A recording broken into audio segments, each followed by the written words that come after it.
برای ارائه چند مطلب در مورد کالیفون در خدمتتون هستم. کالیفون یا گام رزین صنعتی که از درختان صنوبر یا گونه‌های دیگر درختان مخروطی گرفته میشه.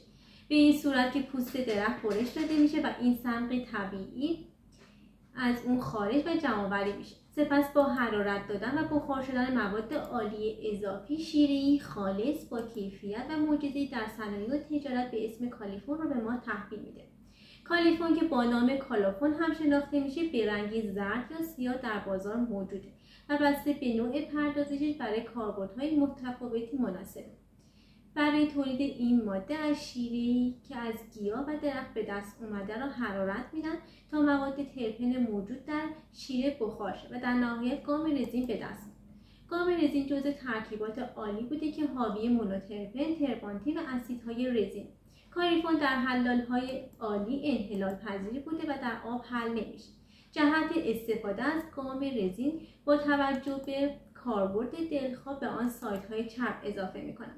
لازم به ذکر یکی از حلال‌های عالی مناسب برای استفاده در گام رزین استتونه. از صنعت گرفته تا تجارت و پزشکی کاربردهای گام رزین بی‌نهایته. گام رزین از شیره گیاه به دست میاد و منبع شیمیایی نداره. به همین علت با تبدیل اون به رزین هیدروژنی از اون در محصولات خوراکی هم استفاده میشه. از تولید آدامس‌ها گرفته تا جلا دادن به میوه‌ها برای براق کردن و همچنین برای جلوگیری از فاسد شدنشون از این ماده استفاده میشه. از اونجایی که این ماده در حلال‌هایی مثل بنزین و الکل کاملا قابل انحلاله، از اون در تولید رنگ‌های روغنی استفاده میکنن. جالبه بدونی که گام رزین یک نوع اسید ضعیف هم محسوب میشه و برای فلزاتی که اکسید شدن از این ماده به عنوان جلادهنده و پاک کننده استفاده میکنن. کالیفون در تولید چسب کاشی، کاغذ، جوهر و چاپ کاربرد داره.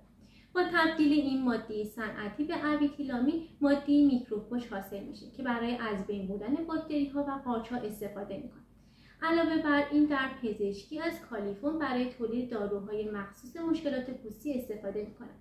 در سازهایی مثل کمانچه، ویولون و چلو برای ضبط‌تر کردن آرشه استفاده میکنن تا صدای منسجم‌تر به گوش برسه. همچنین در تولید لوازم آرایش، پوشش‌دهی سیم‌های برق و در صنعت پلاستیک برای افزایش مقاومت وسایل پلاستیکی مورد استفاده قرار میگیره. کالیفون قابلیت افزایش قدرت چسبندگی در چسب‌ها رو داره، باعث افزایش مقاومت و درخشندگی پوشش‌ها میشه، مانعی مستحکم برای جلوگیری از خوردگی و اکسید شدن، به کاغذها مقاومت میبخشه و در برابر آب مستحکم میکنه اونها رو، ویسکوزیته جوهرها رو بهبود میبخشه و زمان خشک شدن اونها رو کنترل میکنه و همچنین باعث افزایش چسبندگی سطوح فلزی و افزایش سختی و مقاومت اونها میشه. ما در شرکت نویای شیمی ایسا آماده ارائه این محصول با کیفیت و قیمت مناسب به سراسر ایران در خدمت شما هستیم.